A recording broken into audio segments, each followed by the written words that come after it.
경찰이 최근 화성 연쇄살인 사건의 유력한 용의자를 찾았습니다.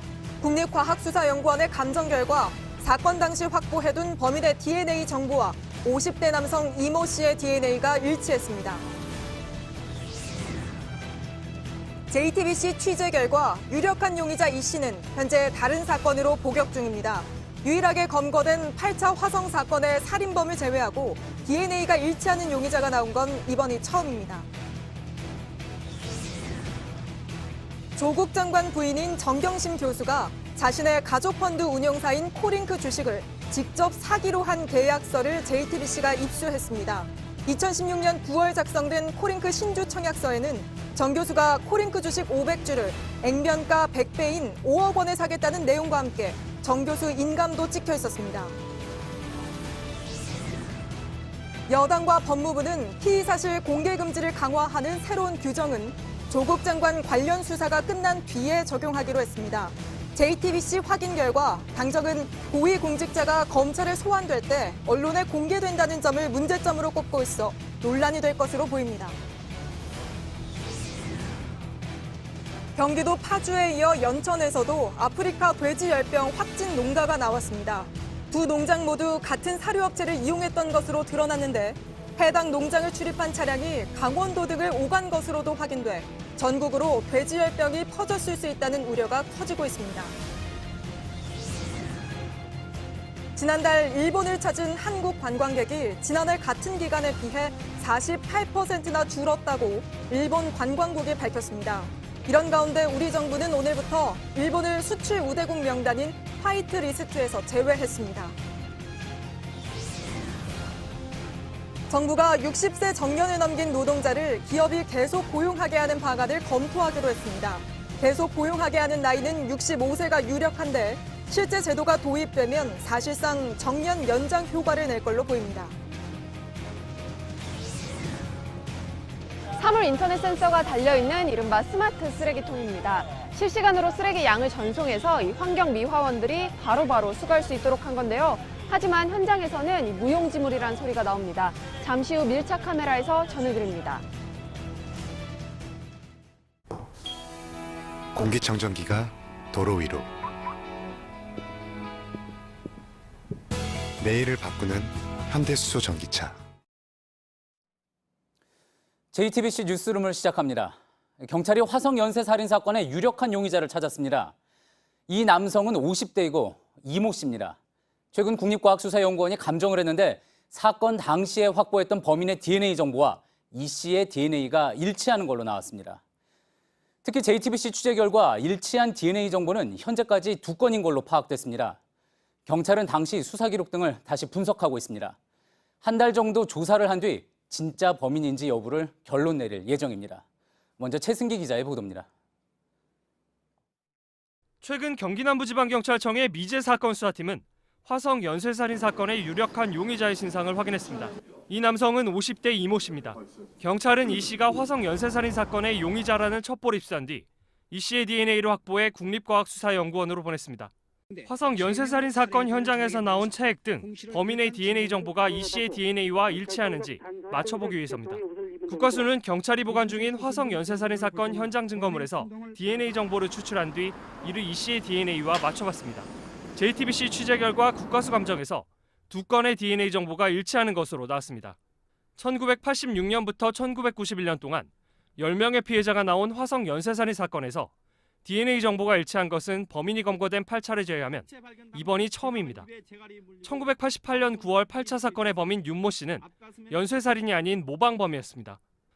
윤 씨는 범행 당시 현장에 남긴 채모 때문에 이듬해 7월 경찰에 붙잡혔고 무기징역을 선고받았습니다. 결국 첫 사건 이후 지금까지 33년간 화성 연쇄살인 사건은 미궁에 빠져 있는 상태입니다. 경찰은 이번에 유력한 용의자를 확인하면서 오랫동안 미스터리로 남았던 화성 연쇄 사건의 실마리가 풀릴 것으로 기대하고 있습니다. 다만 경찰은 이미 확보한 DNA 등 물적 증거 외에 피의자 진술과 당시 수사 기록 등을 한 달여간 분석 검토한 뒤 이 씨가 화성 연쇄 살인 사건의 범인인지를 결론 내릴 예정입니다. JTBC 최승기입니다.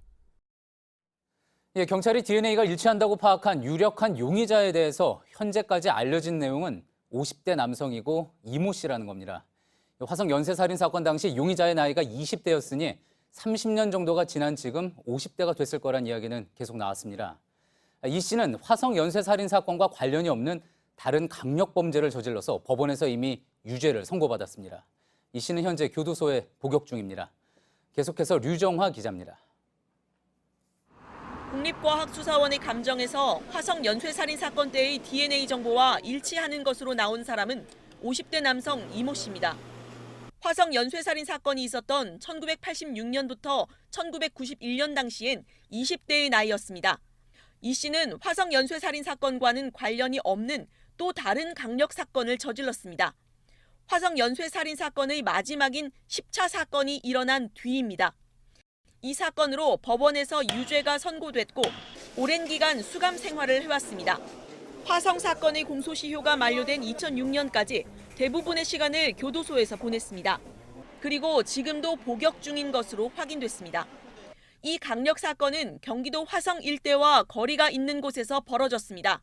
당시 이 씨의 거주지도 경찰이 추적해왔던 화성 수원과는 달랐습니다. 검거된 사건의 범행 수법 역시 화성 연쇄살인 사건의 범인과는 조금 달랐습니다. 이런 이유들 때문에 이 씨가 화성 연쇄살인 사건의 용의선상에 오르지 않았던 것으로 보입니다. JTBC 유정화입니다. 이번에는 수사팀이 있는 경기 남부지방경찰청을 연결해 보겠습니다. 현장에 김도훈 기자가 나가 있습니다. 자, 김 기자, 이제 조금 전에 정찰에서도 DNA가 일치한다는 내용을 공식적으로 발표를 했죠? 네, JTBC가 취재한 내용에 대해 방금 전 오후 7시 33분 이곳 경기 남부지방경찰청에서도 공식 발표를 했습니다. 내용을 요약하면 화성 연쇄살인 사건 때 확보한 DNA 정보와 일치하는 사람이 지난 7월 중순 나왔다는 내용입니다. 즉 다시 말해서 28년 전 화성 연쇄살인 사건에 매우 유력한 용의자를 찾았다는 겁니다. 다만 경찰은 이 용의자의 구체적인 실언이나 정보는 공개하지 않았는데요. JTBC는 이 남성이 현재 다른 사건으로 교도소에 수감돼 복역 중인 50대 남성 이모 씨인 것으로 확인했습니다. 예. 지금 경기 남부지방경찰청의 장기미제 사건 수사팀이 이 건을 맡고 있다고 했습니다. 공소시효가 이미 지났는데도 이 화성 사건을 그동안 계속 추적해 왔던 겁니까? 그렇습니다. 제 뒤로 화면 오른쪽으로 보이는 곳이 바로 이번 사건을 추적해온 미제사건 수사팀 사무실입니다. 경찰 관계자는 화성 연쇄살인 사건은 오랫동안 해결되지 않았던 중요 미제 사건이기 때문에 진실을 반드시 밝혀야 한다고 말했습니다. 미제 사건 수사팀은 그동안 여러 건의 제보와 첩보를 바탕으로 추적을 해왔습니다. 이번에 DNA가 같은 용의자가 확인이 되면서 영원히 미스터리로 남을 수도 있었던 화성 연쇄살인 사건의 실마리가 풀릴 가능성이 높아진 것으로 경찰은 보고 있습니다. 예.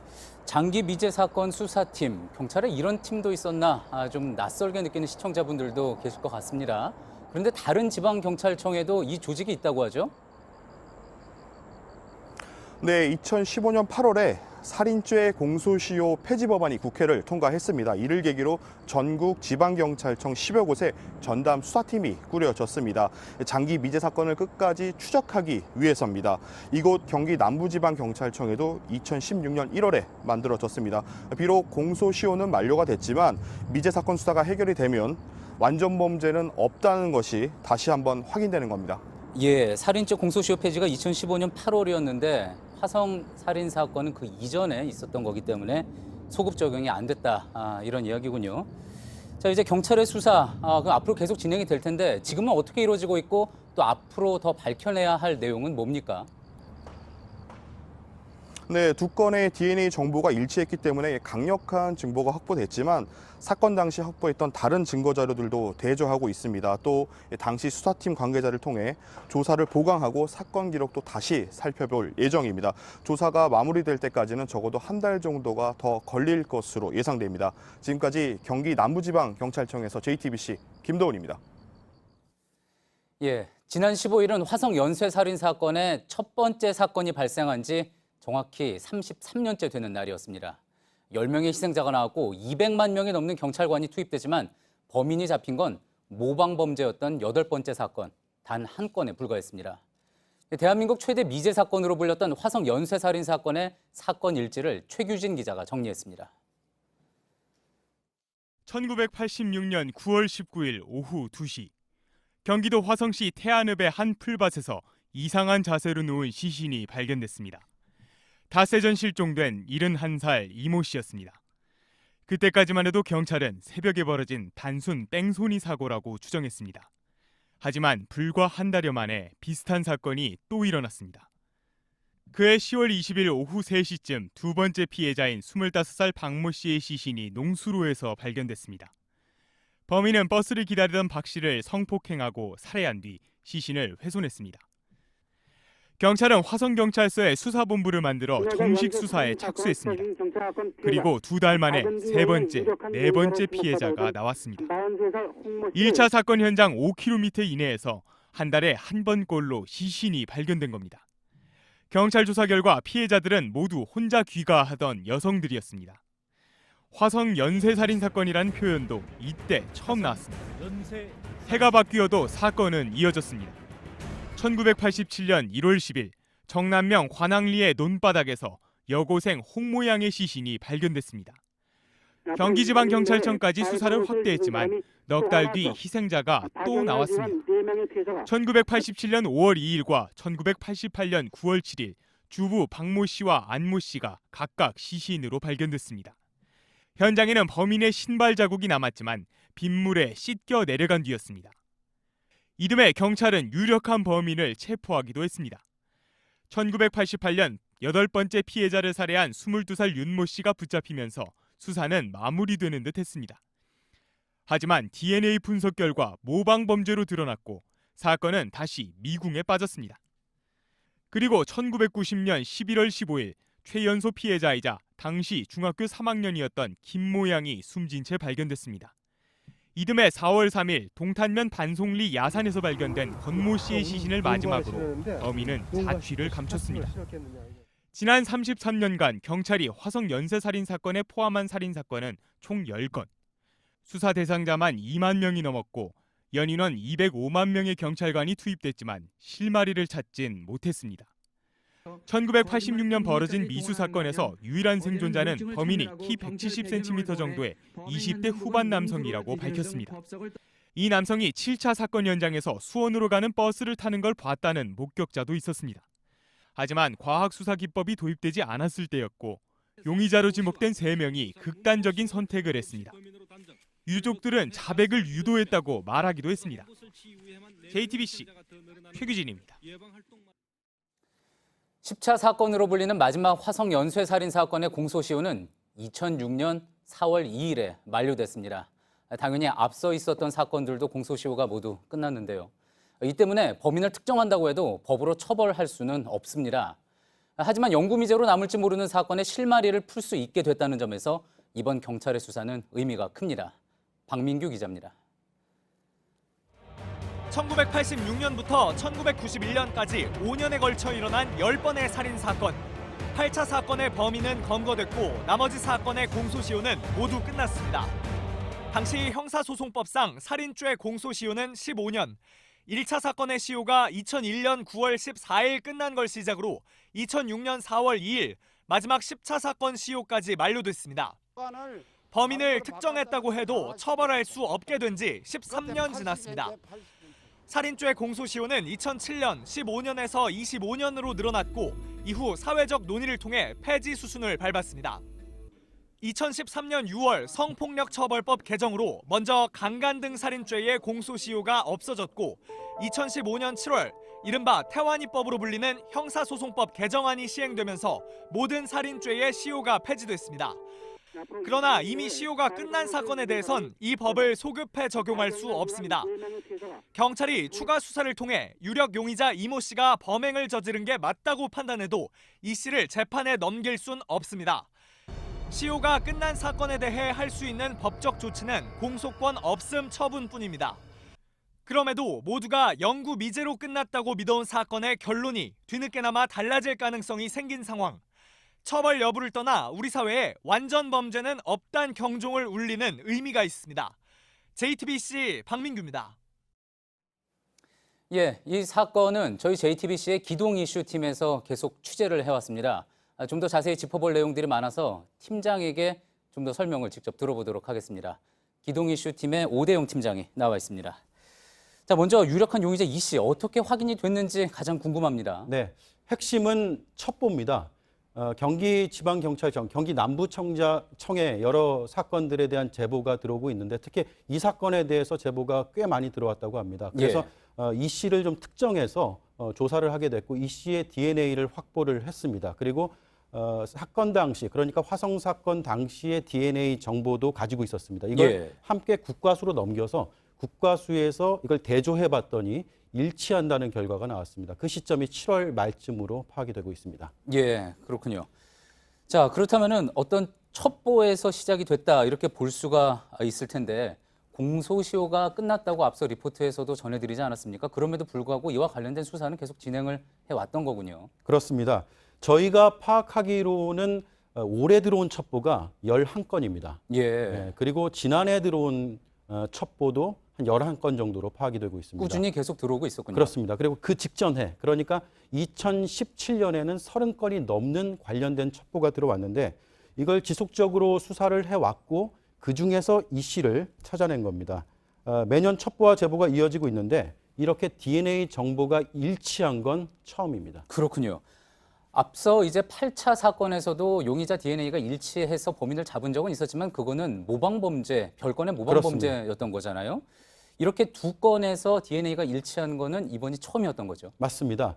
8차 사건은 범인이 검거가 됐고 말씀하신 대로 DNA 정보가 아주 유력한 증거가 됐습니다. 1차에서 7차 그리고 9차, 10차는 여전히 풀리지 않고 있는 미스터리인데 저희가 현재까지 두 건이 일치한다는 것까지만 파악을 했습니다. 몇 차 사건, 지금 화면에 보는 일지가 있는데 몇 차 사건의 DNA 정보와 일치했는지 혹은 한 사건의 DNA 정보 두 건과 일치한 것인지는 확인이 되지 않았습니다. 분명한 거는 두 건의 DNA 정보와 일치한다는 거는 현재까지 확인된 사실입니다. 그렇군요. 자, 그리고 이제 유력한 용의자 이 씨. 지금 교도소에 복역하고 있는 것으로 저희가 취재가 되지 않았습니까?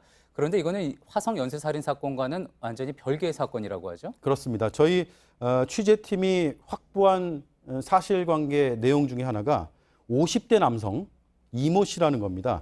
특히 강력 사건을 저질렀고 그러니까 화성 사건과는 별개의 강력 사건을 저질렀고 이 때문에 법원에서 징역형을 선고받았습니다. 현재도 교도소에 수감 중인데 저희가 조금 전에 파악한 내용을 보면 성폭행과 살인 혐의로 유죄를 선고받았습니다. 아, 그렇군요. 네, 이 씨가 저지른 이 강력 사건이 뭔지는 저희가 취재되면은 2부에서 내용을 좀 더 자세하게 전해드리고 일단 1991년 10차 사건이 끝난 뒤에 일어난 강력범죄입니다. 수법도 상당히 잔혹했다고 전해지고 있고요. 자세한 내용은 2부에 다시 한번 전해드리겠습니다. 자, 이렇게 해서 경찰의 유력한 증거 일단 확보를 한 셈입니다.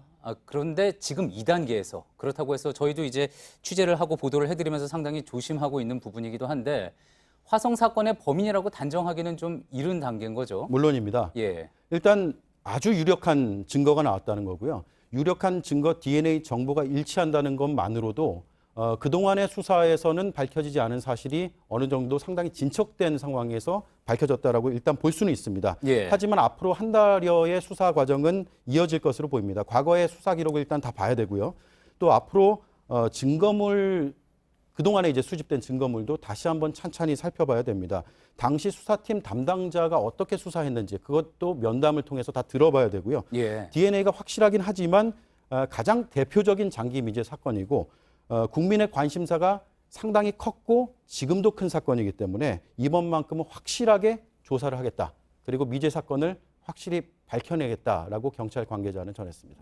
그리고 현재까지 지금만큼 이렇게 또 진척이 돼 있는 적도 없었던 거잖아요. 자, 그렇다면 무엇보다 이제 이 씨가 이렇게 DNA가 일치했는데 어떻게 된 거냐라고 이제 또 수사가 탐문이 들어가지 않겠습니까? 이 유력한 증거에 대해서 이 씨가 어떻게 답을 할지 그 부분이 또 상당히 중요할 것 같습니다. 이 씨에 대한 직접 조사가 이루어졌는지 여부도 지금 취재 중인 내용입니다. 그래서 저희가 단정지어 말씀드릴 수는 없고요. 아마도 절차상으로 조사가 이루어진 것은 맞는 것으로 보이지만 그 부분은 좀 더 확인하겠습니다. 교도소에 있기 때문에 신병 확보를 할 필요가 없고요. 다만 이제 자백 여부에 대해서는 아직까지 전혀 파악이 되지 않고 있습니다. 자백을 하느냐 마느냐가 아마 이번 수사의 완결점이 될 것으로 보입니다. 예. 지금 강력범죄로 수감돼 있다. 신병이 확보돼 있다. 그렇게 이야기를 했잖아요. 네. 그렇다면 그동안에는 왜 DNA 대조가 이루어지지 않았는지 이 부분도 좀 궁금하긴 합니다. 네, 이 씨가 저지른 화성 사건과는 별개의 강력 사건은 화성 일대에서 일어나지 않았습니다. 예. 저희가 잠깐 지도로 설명을 드리면 화성 연쇄살인 사건의 범행 장소가 저렇게 화성시 주변에서 이루어졌습니다. 1차에서 10차까지 범행 장소가 구체적으로는 경기도 화성시 태안읍에 집중이 되어 있었습니다. 참고로 2006년에 태안읍이라는 행정구역의 이름은 사라졌고요. 현재 그 충청남도 태안군과는 무관한 지역입니다. 예. 그리고 이제 이 씨가 그 수감되게 된 그 강력 사건, 강력 범죄를 저질렀을 당시에 본인이 또 살고 있었던 지역도 화성이 아니었다고 하죠. 맞습니다. 화성이 아니고요. 저희가 확인한 바로는 충청 지역이었습니다. 예. 이런 이유들 때문에 화성 사건의 공소시효 만료 전에 수사를 하는 과정에서 DNA 정보를 일치하지 않았을 가능성이 있고 그리고 용의선상에도 올리지 않았을 가능성이 있습니다. 예. 저희가 이 사건 수사한 팀이 미제사건 수사팀이라고 소개를 해드렸는데 다시 아무래도 관심을 받게 될 것 같습니다. 화성 사건이 공소시효가 끝나서 더는 수사하지 않는 것으로 알고 있었던 시청자분들도 많으실 거고요. 그렇습니다. 2017년에 죄송합니다. 정정하겠습니다. 2015년에 살인죄에 대한 공소시효가 완전히 폐지가 됐습니다. 그 전에 예. 화성 사건 때는 15년간 공소시효였고요. 그 뒤 25년으로 개정됐다가 순차적으로 이제 폐지가 된 건데 이때부터 경찰에는 장기 미제 사건을 전담하는 수사팀을 운영하고 있습니다. 예. 전국의 지방경찰청급의 10여 곳이 설치가 돼 있는데 경기 남부경찰청이 화성 관할이기 때문에 이곳의 가장 대표적인 미제 사건이 화성 연쇄 살인 사건이고 그래서 최근 들어서 이 사건의 수사에 다시 한번 박차를 가하고 있는 상황입니다. 예, 화성 연쇄 사건이 앞서도 말씀드렸지만 공소시효가 지났다고 하더라도 이 사건의 진실을 밝혀낼 수가 있다면 현재로서는 그것만으로도 큰 성과일 것 같습니다. 결국 완전 범죄는 없다라는 메시지를 분명히 전할 수도 있게 될 것 같고요. 네, 저희 팀이 이 사안을 취재하면서 경찰에도 여러 번 문의도 하고 사실관계 확인을 했었는데 경찰청 관계자 얘기는 역사적인 의미가 있다. 그리고 공소시효와는 무관하게 진실은 반드시 밝혀야 되는 거 아니냐 이런 입장을 여러 번 표명했습니다. 예. JTBC도 이 씨가 복역 중이고 그리고 도주의 우려가 없고 신병이 확보되어 있기 때문에 장기 미제 사건에 대한 사회적 관심사 또 공감대 형성 차원에서 이 사건을 지속적으로 취재해 왔습니다. 그래서 제가 2부에도 출연할 예정인데 앞서 예. 말씀드린 이 씨의 또 다른 강력 사건이 어떤 사건인지 좀 추가로 파악을 해볼 거고요. 그리고 이 씨의 그 직접 조사가 이루어졌는지 여부도 파악이 되는 대로 전해드리겠습니다. 예, 그럼 2부에서 좀 더 이야기 듣도록 하겠습니다. 오대영 기동 이슈 팀장이었습니다.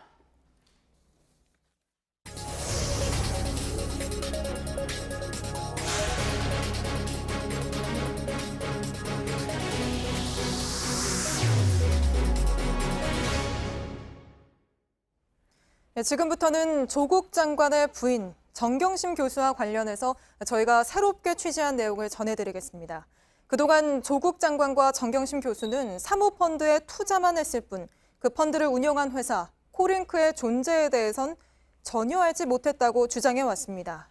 그런데 저희 취재진이 정 교수가 코링크가 설립된 2016년에 이미 그 존재를 알고 있었을 뿐만 아니라 이 회사에 직접 투자하려 한 정황이 담긴 문건을 입수했습니다. 지금 보시는 문건은 2016년 9월 작성된 코링크의 신주 청약서입니다. 코링크 주식 500주를 5억 원에 사들이겠다고 한 도장의 주인은 바로 정경심 교수입니다. 먼저 박준우 기자가 보도합니다. 조국 장관 오촌 조카인 조범동 씨가 펀드 운용사인 코링크 프라이빗 에쿼티를 세운 건 2016년 2월입니다. 조국 장관 부인 정경심 교수는 당시 조 씨 측에게 5억 원을 보냈습니다. 이 돈은 코링크 설립 자금과 함께 조 씨가 차명 인물을 세워 대주주가 되는데 사용된 것으로 알려졌습니다. 그런데 7개월 뒤인 2016년 9월엔 정 씨가 코링크에 직접 투자하려 한 정황이 포착됐습니다. 2016년 9월 23일에 작성된 코링크 신주 청약서입니다. 당시 청약인은 정경심 교수입니다. 코링크 주식 500주를 액면가 100배인 5억 원에 사들이겠다는 계약을 맺은 겁니다. 정 교수 도장과 함께 자필로 된 주소와 이름도 있습니다. 앞서 조 장관 청문회에서 공개된 정 교수 인감과 가족펀드 계약서에 찍힌 인감과도 같습니다. 코링크 자본금 2억 5천만 원의 2배에 달하는 금액입니다. 정 씨의 코링크 증자 참여에 대비해 코링크 측에선 기존 주주들이 신주 인수를 포기한다는 계약서도 준비했습니다. 사모펀드 관계자는 당시 정 교수가 계약서를 작성했지만 실제 돈은 넣지 않은 것으로 안다고 밝혔습니다. 괜히 했다가 그런 것 같은데 노마되고 그게 중심을 통해서 250주 오게 되더라고요. 실제 이듬해 2월 동생 정모 씨는 코링크 주식 5억 원어치를 사들였습니다. 당시 정 씨가 작성한 신주 인수 계약서입니다. 앞서 누나인 정 교수가 작성했던 계약서와 형식은 물론 투자금도 같습니다. 정 씨가 투자한 5억 원 중 3억 원은 정 교수에게 빌렸고 나머지 2억 원도 정 교수와 공동으로 상속받은 유산을 담보로 받은 대출금이었습니다. 그동안 조 장관과 정 교수는 사모펀드에 투자했을 뿐 펀드 운용사인 코링크에 대해선 모른다고 말했습니다.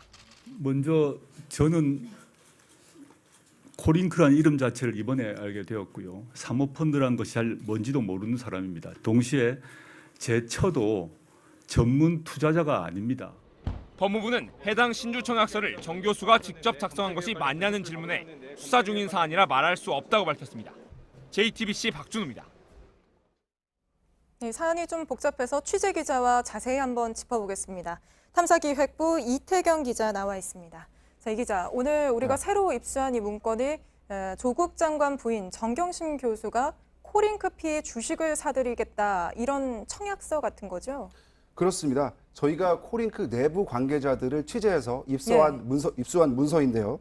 정경심 씨가 2016년 9월에 코링크 신주를 5억 원어치 인수하는 계약을 맺은 내용이 들어있습니다. 네. 액면가보다 100배 비싼 주당 100만 원에 기존 주주들로부터 500주를 사기로 한 계약이었습니다. 하지만 정 씨가 막판에 돈을 넣지 않으면서 이 계약은 없던 일이 됐습니다. 정 씨가 본인이 직접 운용사 주주로 등재되는데 부담을 느꼈기 때문이라는 게 내부 관계자들의 설명입니다. 네, 혹시 뭐 정경심 씨가 이걸 직접 작성한 거다, 이거는 확인이 됐습니까? 네, 조국 장관 측은 수사 중인 사안이라 확인해주기 어렵다는 입장입니다. 예. 하지만 저희가 취재한 내용을 종합하면 정경심 교수가 작성했을 가능성이 큰 것으로 보입니다. 우선 사모펀드 내부 관계자의 증언이 있습니다. 들어보시죠. 정경심 씨가 중간에 코링크를 유상증자를 하면서 주식수를 늘려야 되는데 거기에 정경심 씨가 직접 참여를 하려고 했던. 예. 네, 또 앞서 리포트에서 보셨듯이 청약서의 직인이 정 씨가 사모펀드에 가입할 때 찍었던 직인과 같고요. 네. 오늘 정 씨가 공개한 동양대 겸직 허가서에 있는 서명과도 필체가 비슷합니다.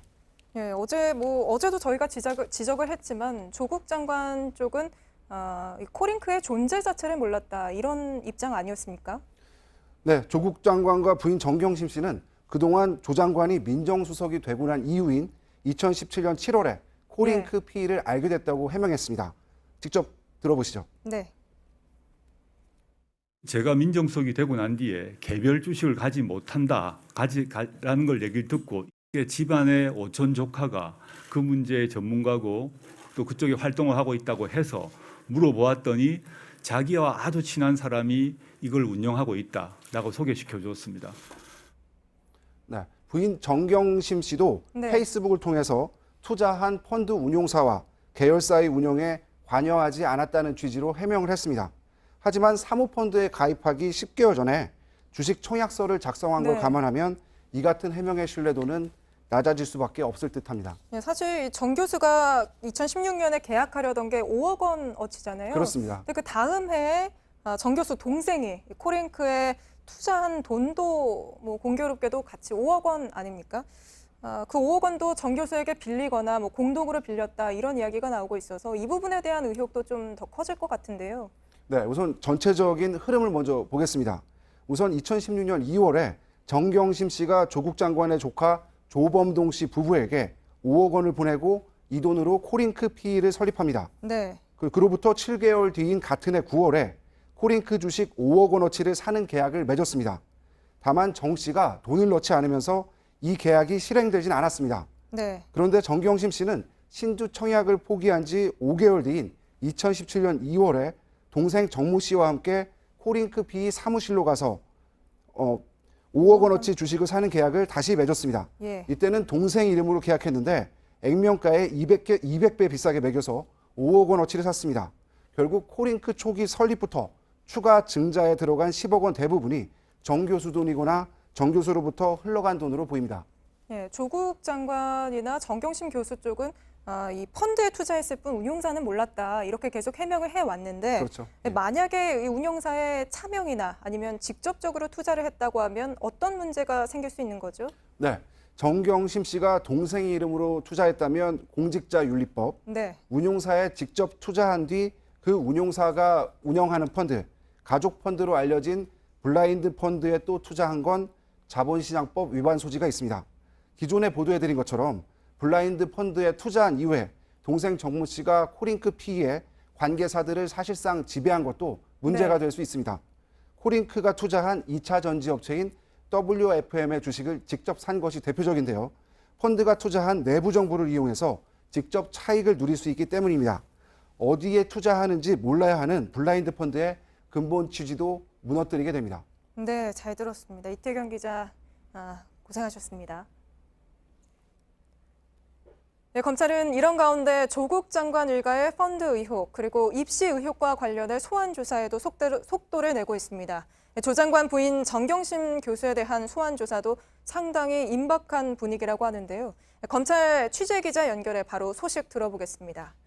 백종훈 기자, 검찰이 정경심 교수 사문서 위조와 관련해서 작성 권한자가 작성한 게 맞는지에서 나아가서 해당 프로그램이 제대로 진행됐는지도 조사했다면서요? 예, 그렇습니다. 검찰은 여러 조사를 통해서 정 교수가 연루된 총장명의 표창장이나 상장 등의 기재 내용이 대부분 사실이 아닌 것으로 드러났다고 밝혔습니다. 정 교수가 연관돼 발행된 상장이 모두 제대로 활동을 하지 않았는데도 주어졌다, 이런 뜻입니다. 검찰은 또 정 교수가 딸뿐만 아니라 다른 사람에게 준 상장의 기재 내용이 근거가 있는 것인지 조사하고 있습니다. 검찰 수사가 더 진행되게 되면 이번 사문서 위조의 공범은 물론이고 이 해당 위조 문서를 행사한 죄에 대해서도 추가 기소가 될 가능성도 있습니다. 네, 조국 장관 가족펀드 의혹과 관련해서 가장 중요한 고리죠. 그 오촌 조카 조범동 씨는 오늘 또 조사를 받았다면서요? 예, 검찰은 조 씨를 어제에 이어서 오늘 이틀 연속 구속 이후 수사하면서 조사에 박차를 가하고 있습니다. 검찰은 또 사모펀드 의혹 조사뿐만 아니라 웅동학원 관계자들도 불러서 광범위한 조사를 진행한다고 밝혔습니다. 조 장관의 부인 정경심 교수의 소환은 오늘은 아니라고 했지만 소환 조사가 임박했다는 점은 부인하지 않았습니다. 특히 코링크에 정 교수의 돈이 흘러간 데다가 펀드 투자업체 WFM에 정 교수의 동생이 주주인 점이 드러나면서 수사가 급물살을 타고 있습니다. 네, 오늘 정경심 교수가 일주일 만에 페이스북에 다시 자신의 입장을 올리기 시작했죠. 어떤 입장인지 좀 설명을 해 주시죠. 예, 정 교수는 지난 11일에 이어서 일주일 만에 2개의 글을 오늘 올렸습니다. 하나는 자신의 수사에 대해 추측 보도가 많고 의혹이 사실처럼 보도돼 자제해달라는 것이었고요. 재판을 통해 진실을 밝히겠다는 것이었습니다. 또 하나는 정 교수가 받은 WFM 자문료 1,400만 원에 대해 동양대 산학협력단의 규정을 따르지 않았다는 저희 JTBC 보도에 대한 것이었습니다. 예, 정 교수가 저희 보도 관련해서 정당한 절차를 밟았다며 겸직 허가서도 공개했다고요? 예, 정 교수는 작년 11월 WFM과 고문 계약을 맺으면서 동양대 교원 인사팀과 사전 협의를 거쳐서 겸직 허가를 받았다, 이렇게 밝혔습니다. 그러면서 정 교수는 당시 산학협력단에 보고해야 한다는 안내를 받지 못했고 산학협력단의 규정에 고문에 대한 규정은 명시되어 있진 않아서 인사팀의 지침을 따르는 게 맞다고 안내받았다고 주장했습니다. 공개한 겸직 신청서엔 기관과 자문회사의 이름, 업무, 수당을 받는다는 점 등이 적혀 있었습니다. 하지만 저희 보도는 산학협력단으로부터 규정상 정 교수처럼 자문 기간이 한 달을 넘기게 되면 산업자문협약을 체결해야 한다는 점, 그리고 자문료를 500만 원 이상 받으면 학교에 15%를 내야 한다는 점을 담았습니다. 또 학교 취재를 통해서 겸직 허가와 상관없이 산학협력단에 신청이나 보고를 하지 않는 경우엔 학교 규정을 위반한 것이라고 밝힌 점을 보도해 드렸습니다. 네, 알겠습니다. 지금까지 백종훈 기자였습니다. 조국 법무부 장관이 오늘 국회에서 처음으로 당정 정책 협의를 했습니다. 지금 있는 검찰의 피의 사실 관련 공보 규정을 없애고 더 강력한 규정을 만들기로 했는데 일단 조 장관과 관련한 검찰 수사가 끝난 이후부터 적용하기로 했습니다. JTBC 취재진이 확인한 결과 당정은 고위공직자가 검찰에 소환될 때 관련 정보가 언론에 공개되는 점을 특히 문제 삼았습니다. 김필중 기자입니다. 피의사실 공개 금지를 강화한 새 규정은 조국 장관 관련 수사 이후에 적용하기로 했습니다.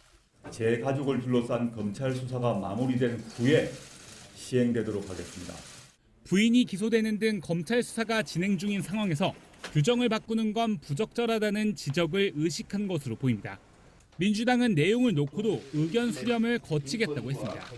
JTBC가 공개되지 않았던 회의 자료를 확인한 결과 당정은 새 규정이 필요한 이유로 고위공직자의 경우를 들었습니다.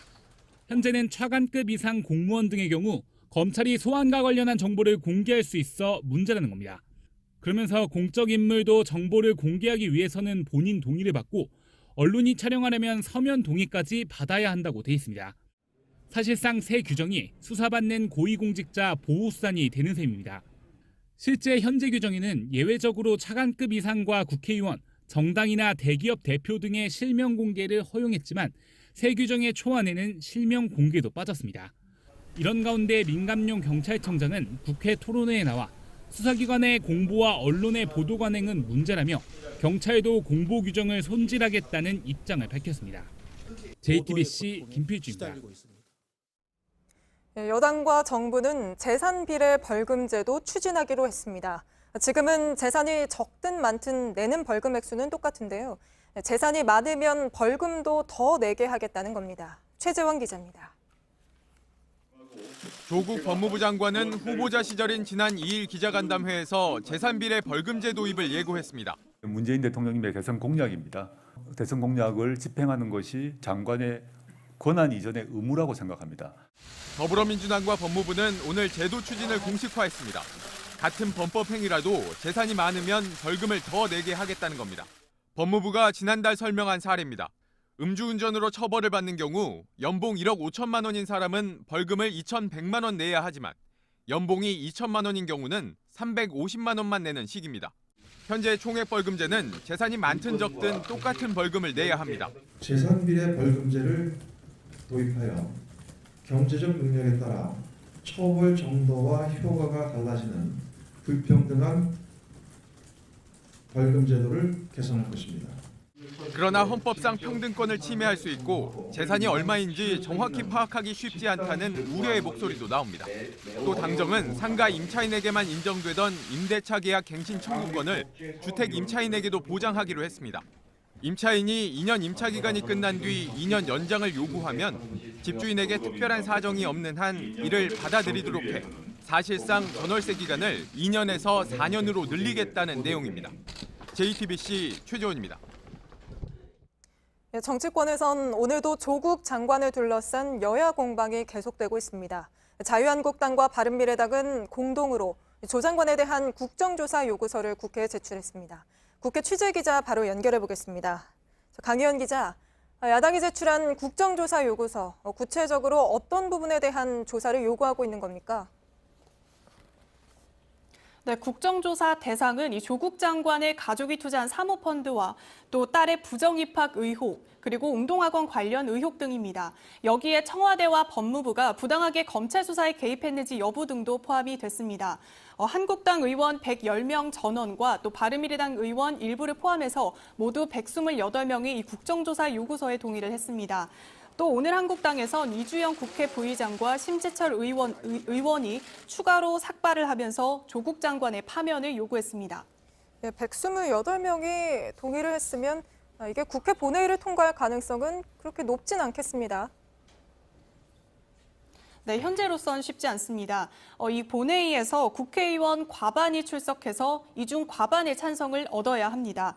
모두 출석한다고 했을 때 과반인 149명의 찬성이 필요한데 오늘 국정조사 요구서에 동의한 의원 128명 외에도 21명이 추가로 더 필요한 겁니다. 네, 그럼 민주평화당이나 대한정치연대 의견이 중요하겠네요. 그렇습니다. 그런데 이 두 곳에서는 이 국정조사는 좀 성급하다면서 일단 검찰 수사를 지켜보자라는 입장을 밝히고 있습니다. 게다가 바른미래당에서도 이 활동 중인 의원 24명 중에서 6명이 이 호남계를 중심으로 한 6명이 국정조사 요구에 동의하지 않았습니다. 네, 야당이 갈수록 공세 수위를 높이고 있는데 민주당 입장은 어떻습니까? 네, 이 여당인 민주당은 이 야당이 소모적인 정쟁을 이어가고 있다면서 민생을 챙기라고 했습니다. 직접 들어보겠습니다. 조국 장관 가족에 대한 논란은 국민들에게 피로감을 주고 있는 것이 현실이고 야당은 이런 논란을 정쟁 수단으로 삼아 네, 그런데 민주당 안에서도 우려하는 목소리가 일부 나오고 있다고요? 네, 그렇습니다. 이 수도권 의원들을 중심으로 이 추석 때 체감한 민심이 심상치 않다라는 반응이 나오고 있는 겁니다. 한 재선 의원은 이 지지자들로부터 다시는 연락하지 말아라라는 문자를 꽤 받기도 했다라고 말했고요. 또 일부 의원은 구체적인 의석수까지 거론하면서 내년 총선이 불리해졌다라고 말하기도 했습니다. 하지만 이 당내 분열로 비춰질 수 있기 때문에 공개적인 언급은 꺼리고 있습니다. 네, 강 기자, 마지막으로 정기국회 일정 합의가 됐습니까? 네, 현재까지는 대정부 질문 일정만 합의가 됐습니다. 26일에 정치를 시작으로 27일 외교통일 안보, 그리고 다음 달 1일 사회 문화까지 나흘간 실시하기로 했습니다. 네, 지금까지 국회에서 강희연 기자였습니다. 추석 직후 양정철 민주연구원장의 불출마 소식이 전해진 데 이어 오늘은 현직 의원이기도 한 유은혜, 김현미 장관의 불출마 보도까지 나왔습니다. 유 장관 등 일부 인사의 불출마에 대해선 당의 입장이 오락가락하는 모습을 보이기도 했는데요. 이승필 기자입니다. 불출마 보도가 나온 오늘 아침 유은혜 교육부 장관은 마침 당정 협의를 하러 국회를 찾았습니다. 지금 출마 불출마를 제가 결정해서 이야기할 시기도 아니고 상황도 아니라고 봅니다. 당과 논의에 불출마를 결정한 사실이 없다는 겁니다. 그러면서도 출마 의지를 묻는 질문은 끝내 답하지 않았습니다. 출마 의사가 확실히 있으신 거죠? 저요? 네. 아니. 김현미 국토부 장관도 불출마를 결정한 적이 없다는 정도로만 입장을 밝힌 것으로 알려졌습니다. 당의 대응은 상황을 더 모호하게 만들었습니다. 오전 10시쯤 이해식 민주당 대변인은 유 장관과 김 장관의 불출마가 맞다고 취재진에 말했습니다. 그런데 1시간도 지나지 않은 오전 11시 다시 출입기자단에 문자 메시지를 보내 사실 무근이라고 입장을 냈습니다. 현직 의원인 이들 장관들의 불출마에 관심이 쏠린 건 조국 장관 논란과도 관련이 있습니다. 민주당 관계자는 총선을 준비하는 장관까지 모두 교체하기 위해 검증과 청문회를 거치기엔 시간이 많지 않다는 목소리도 있다고 말했습니다. 친문의 핵심으로 불리는 양정철 민주연구원장은 개파 논란을 끝내겠다며 불출마 입장을 확실히 한 것으로 알려졌습니다. 백원우 전 민정비서관과 김수현 전 정책실장도 불출마하겠다는 입장입니다. JTBC 이승필입니다. 어제 경기 파주에 이어 아프리카 돼지 열병이 의심된다고 전해드렸던 연천의 농장에서도 결국 확진 판정이 나왔습니다. 이 농장에서 3km 안에 있는 돼지 10,000마리에 대해 살처분이 진행 중입니다. 문제는 아직도 감염 경로를 밝혀내지 못했다는 점입니다. 같은 사료업체와 인공수정센터를 이용한 게 알려지면서 방역당국이 정밀검사에 들어갔는데 조류에 의한 감염 가능성도 제기되고 있습니다. 발병 농장을 출입한 차량이 강원도, 경북, 칠곡 등을 오간 것으로 확인돼 확산될 우려가 커지고 있습니다. 먼저 오늘 확진 판정을 받은 연천 돼지농가에 나가 있는 취재기자를 연결해 보겠습니다. 자, 김지성 기자, 우려하던 일이 벌어졌습니다. 지금 연천 농가에서는 살처분이 진행되고 있습니까? 네, 제가 지금 있는 이곳은 아프리카 돼지열병이 발생한 축사에서 약 300m 떨어진 곳입니다. 지금은 어두워서 보이지 않지만 농장은 제 뒤쪽에 있습니다. 지금 이곳에는 초소가 설치되고 방역 인력도 배치가 돼서 외부인들의 출입을 막고 있습니다. 오늘 하루 종일 소독 차량이 계속 오갔고요. 또 살처분 장비를 실은 차량도 들어갔습니다. 이곳 돼지 농장에서만 약 4,700여 마리의 돼지가 있고 또 인근 3km 이내 다른 농장에도 1만여 마리가 더 있습니다. 이들 돼지 모두 살처분 작업 대상인데요. 오늘 오전부터 살처분 작업에 들어가서 아직까지 진행 중입니다. 수가 많은 만큼 이 살처분 작업은 내일 오전까지 계속될 것으로 방역당국은 내다보고 있습니다. 예. 자, 연천에서는 감염된 돼지가 어떻게 발견이 됐습니까? 네, 어제 오후 2시쯤 별 증상이 없던 어미돼지가 갑자기 죽었습니다. 그리고 이를 이상하게 여긴 농장주가 의심 신고를 했고 이 최종 검사 결과 오늘 오전에 양성 판정이 나왔습니다. 이 돼지는 고열이나 반점 같은 이상 증상 없이 갑자기 죽은 건데요. 이 때문에 병을 미리 파악하고 이 확산을 막는 게 어려워질 수 있다는 우려도 나오고 있습니다. 예. 감염 경로는 밝혀졌습니까? 아직까지 확실하게 단정 지을 수 있는 단서는 없습니다. 농식품부는 어제 아프리카 돼지열병이 처음 발생한 파주와 이 연천 농장 사이에 관련성은 없다면서 두 농장을 오간 차량도 없다고 밝혔습니다. 아프리카 돼지열병은 보통 잔반 사료나 또 멧돼지를 통해서 옮겨진다고 알려져 있는데요. 여기에 더해서 이 감염된 야생 멧돼지의 사체를 먹은 새가 이 병을 옮겼을 가능성도 제기가 되고 있습니다. 예, 원인이 밝혀지지 않았기 때문에 더 불안감이 커질 수 있는 그런 상황인데 혹시 경기 북부 지역을 넘어서 전국으로 퍼지지 않을지도 우려가 됩니다. 지금 보기에 상황은 어떻습니까? 네, 연천과 파주를 비롯해 경기 북부 일대 6개 시군 지역이 중점 관리 지역으로 지정됐습니다. 이들 지역에서는 3주간 돼지고기를 다른 지역으로 반출할 수 없고 또 도축도 지정된 장소에서만 가능합니다. 이달 초에 이 농장을 드나든 차량이 경북에 있는 다른 농장으로 간 사실도 확인이 됐는데요. 하지만 다행히 아직까지 추가 의심 신고는 들어오지 않았습니다. 경기 북부 지자체들은 당초 예정됐던 콘서트나 영화제 같은 행사도 모두 취소했습니다. 예, 경기도 연천에서 김지성 기자였습니다. 돼지열병 확진 판정이 난 파주와 연천의 농가에서는 돼지에게 같은 사료를 먹인 사실이 드러났습니다. 저희 취재진이 문제의 사료업체를 돌아봤습니다. 아직 사료가 전염 원인으로 확정이 되지는 않았지만 소독시설이 방치돼 있는 등 문제는 많았습니다. 배양진 기자입니다. 경기도 양주의 한 사료업체입니다. 확진 판정을 받은 파주와 연천의 두 농가 모두 이 업체의 사료를 공급받았습니다. 아프리카 돼지열병 확산의 원인 중 하나로 지목됩니다. 취재진이 직접 현장을 확인해봤습니다. 일단 건물 뒤로 돌아와 봤습니다. 여기 트럭 한 대가 서 있는데 저희가 취재를 해봤더니 이 트럭이 바로 파주와 연천의 아프리카 돼지열병 확진 농가에 사료를 날랐던 바로 그 트럭으로 확인이 됐습니다. 양주시청이 이렇게 세차와 소독을 해라 공문까지 보냈는데 기본적인 세차조차 안 된 채 이렇게 방치돼 있습니다. 취재진을 막아서더니 그제서야 소독을 시작합니다. 평소에는 어땠을까? 사료를 실은 트럭은 여기 설치된 차량용 방역대를 통과해서 나와야 합니다. 이렇게 소독 철저 적혀 있기도 한데 조금만 더 가까이에서 보시면 소독물 나오는 곳 바로 옆에 벌집까지 달려 있습니다. 사료차 같은 농장 출입 차량은 가축 전염병 확산의 주요 원인으로 꼽힙니다. 소독이 제대로 안 이루어지면 그냥 또 싣고 또 다른 농장 또 갈 수 있다는 거죠. 농식품부는 해당 사료센터의 트럭이 얼마나 더 많은 농장을 방문했는지 아직 파악 중입니다. 농림부나 검역본부나 이런 데서 물어보는 말씀들이 좀 오시던가요? 네, 받은 거 없으니까 그냥 가주시라고요. 확진 판정을 받은 두 농가는 돼지 인공수정센터도 같은 곳을 이용한 걸로 알려졌습니다. JTBC 배양진입니다. 아프리카 돼지열병이 번지면서 전국 농가에 비상이 걸렸습니다.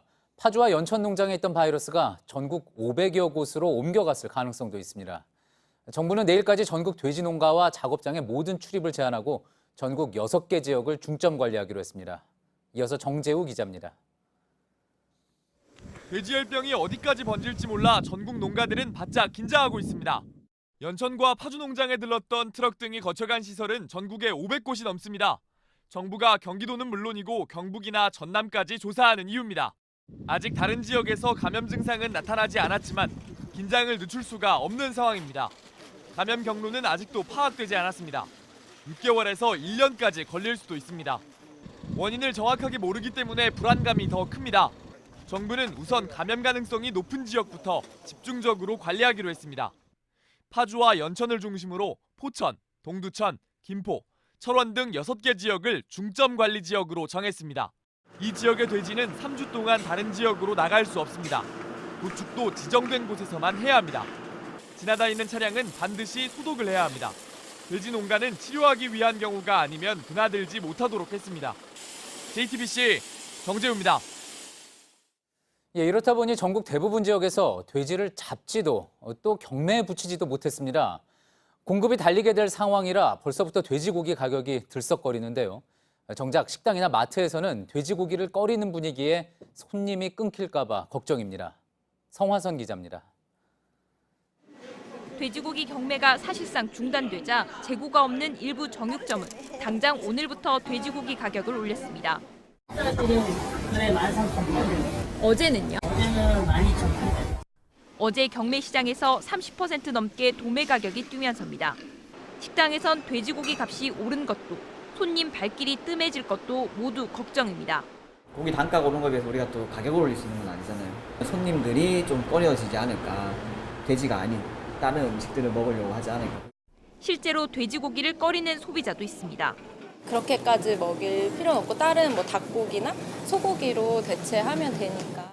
몸에 나쁘지 않으니 괜찮다는 소비자도 있습니다. 병이 있다고 하더라도 조리 과정에서 균이 없어진다고 하면 그냥 저는 계속 사 먹을 의향이 있습니다. 한편 대만에서는 한국산 돼지고기 제품을 못 가지고 들어오도록 했습니다. 이를 어기면 최대 3,850만 원을 벌금으로 내야 합니다. JTBC 성화선입니다. 예, 지난달 일본의 수출 규제가 시작된 뒤 일본 여행을 가지 말자는 움직임이 계속 이어져 왔죠.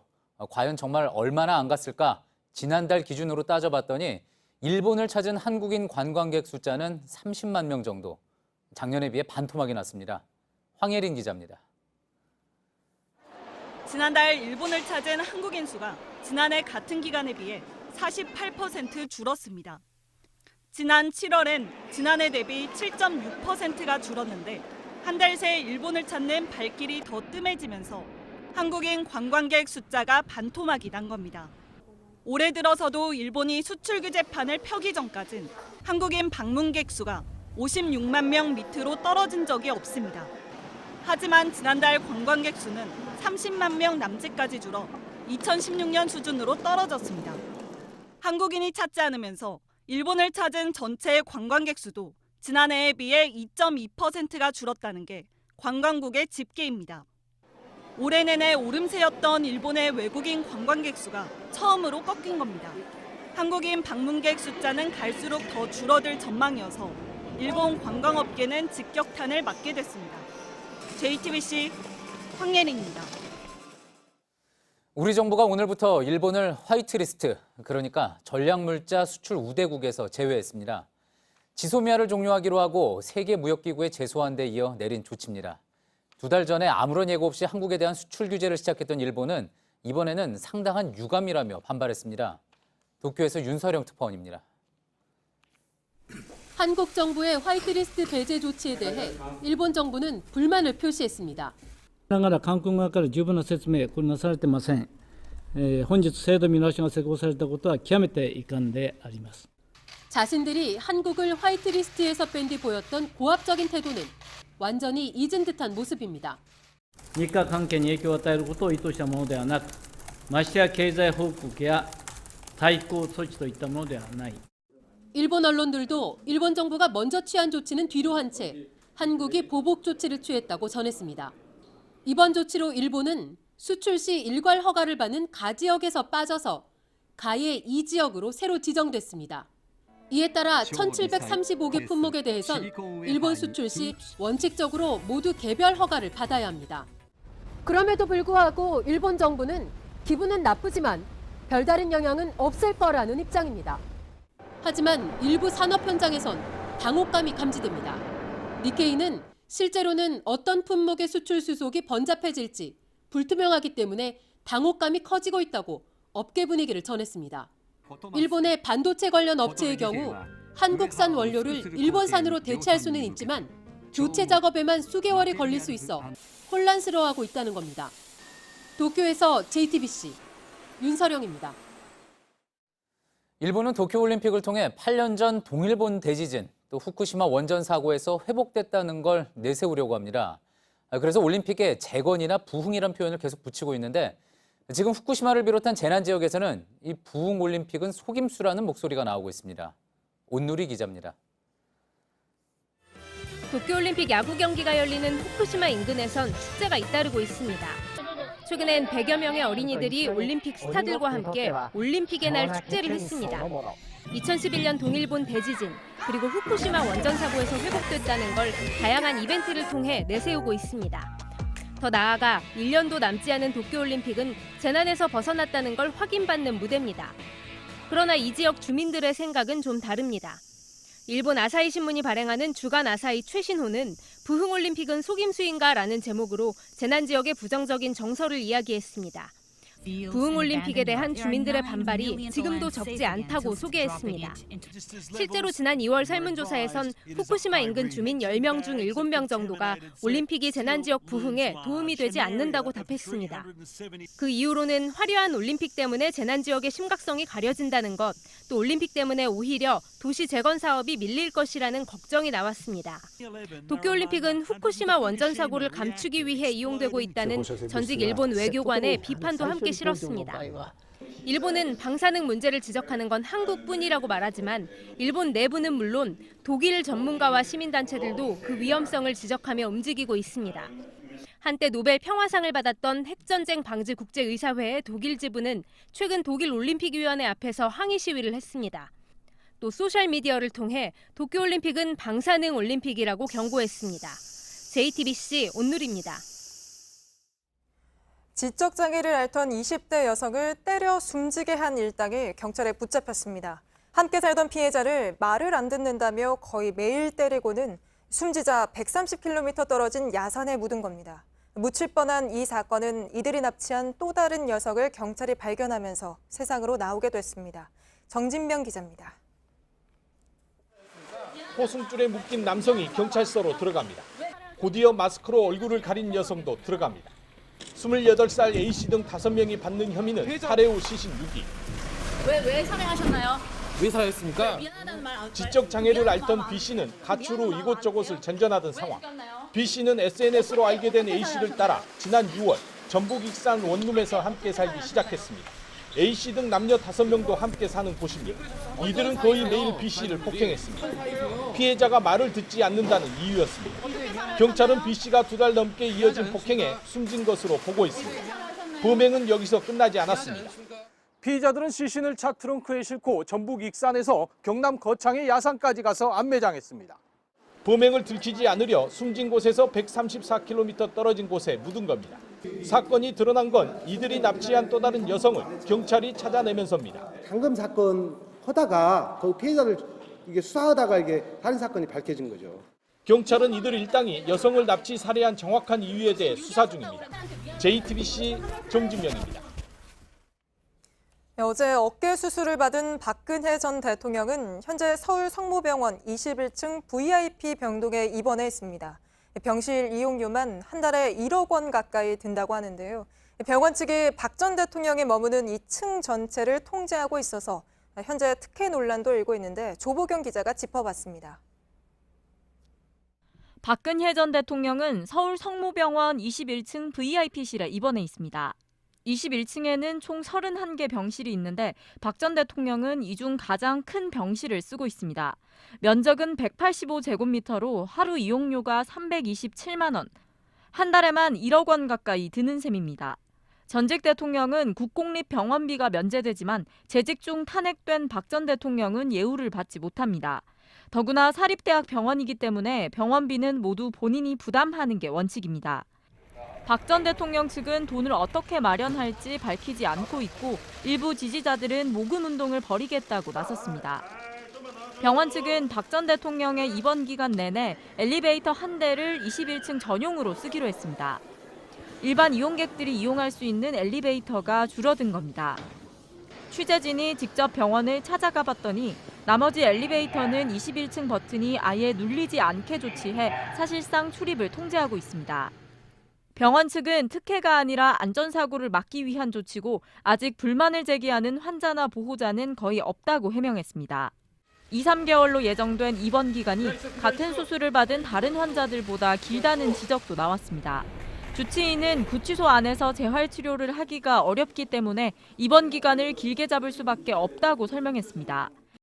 JTBC 조보경입니다. 정부가 60세 정년을 넘긴 노동자들을 기업이 계속 고용하게 하는 방안을 검토하기로 했습니다. 생산 가능 인구가 급격히 줄어들 걸 대비해 내놓은 건데 65세까지 고용하도록 하는 안이 현재로선 가장 유력해 보입니다. 실제 도입된다면 사실상 정년을 늘리는 효과가 날 텐데요. 이희정 기자가 전해드립니다. 범부처 인구정책 TF가 발표한 인구구조 변화 대응 방안입니다.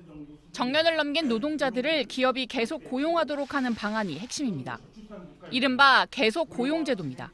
감소하고 있는 생산 연령 인구 확충 방안 또는 그 대책입니다. 정년 후 계속 고용, 재고용, 재취업 등 고령자 고용 촉진을 위한 인센티브의 확대. 일률적으로 정년을 늘리는 대신 기업이 정년 연장이나 정년 폐지, 재고용 등 다양한 방식을 선택할 수 있게 하겠다는 겁니다. 고용 의무 연령으로는 65세가 유력합니다. 다만 실제로 시행할지는 2022년 이후 결정하겠다는 입장입니다. 당장은 고령자를 고용한 기업에 주는 혜택을 늘리기로 했습니다.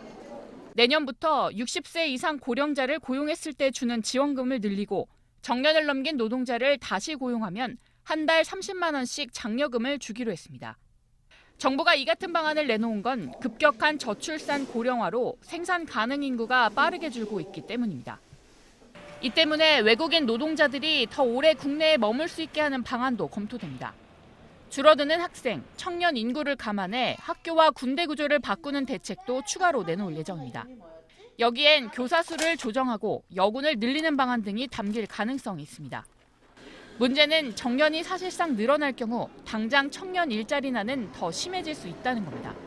정부는 또 현재 65세인 노인 기준을 높이는 방안도 검토하기로 했는데 이 경우 연금이나 복지 혜택을 받는 시기도 늦춰질 수 있습니다.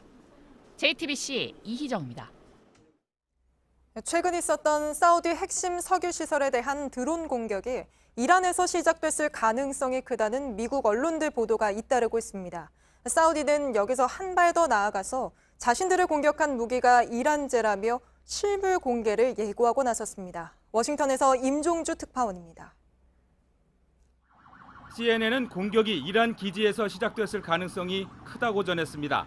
사우디와 미국 조사관들이 회수된 무기와 잔해를 조사해 내린 결론이라는 것입니다.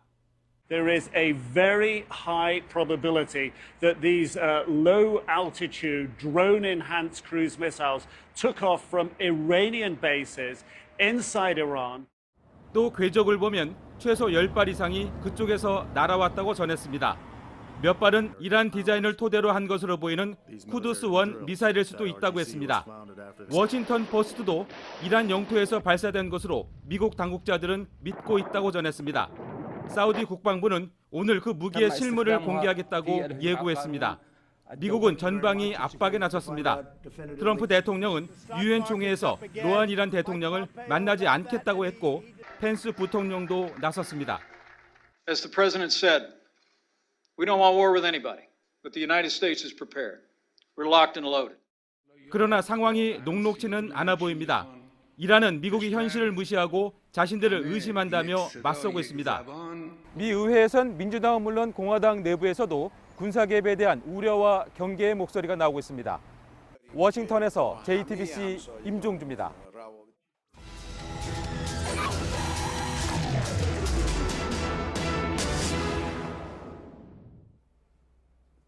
지나다니다가 길거리에 놓인 쓰레기통들 자세히 들여다본 적 별로 없으실 텐데요. 잘 보면 그 안에 검은색 사물 인터넷 센서가 달린 쓰레기통들이 곳곳에 있습니다. 실시간으로 양을 측정해서 미화원에게 알려주는 스마트 쓰레기통인데요. 더 청결하게 관리하겠다고 설치를 해놨지만 정작 일반 쓰레기통과 다를 바가 없다고 합니다. 밀착카메라 이선화 기자입니다.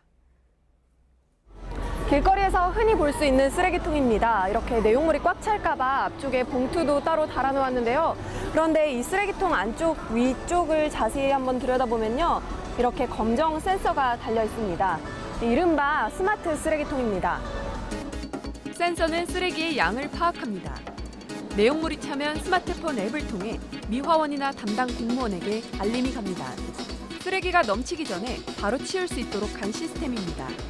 서울에만 200대가 넘는 스마트 쓰레기통이 설치됐습니다. 전혀 몰랐어요. 너무 무방비로 방치되어 있는 느낌이어서 그냥 별로 신경을 안 쓰는 줄 알았거든요.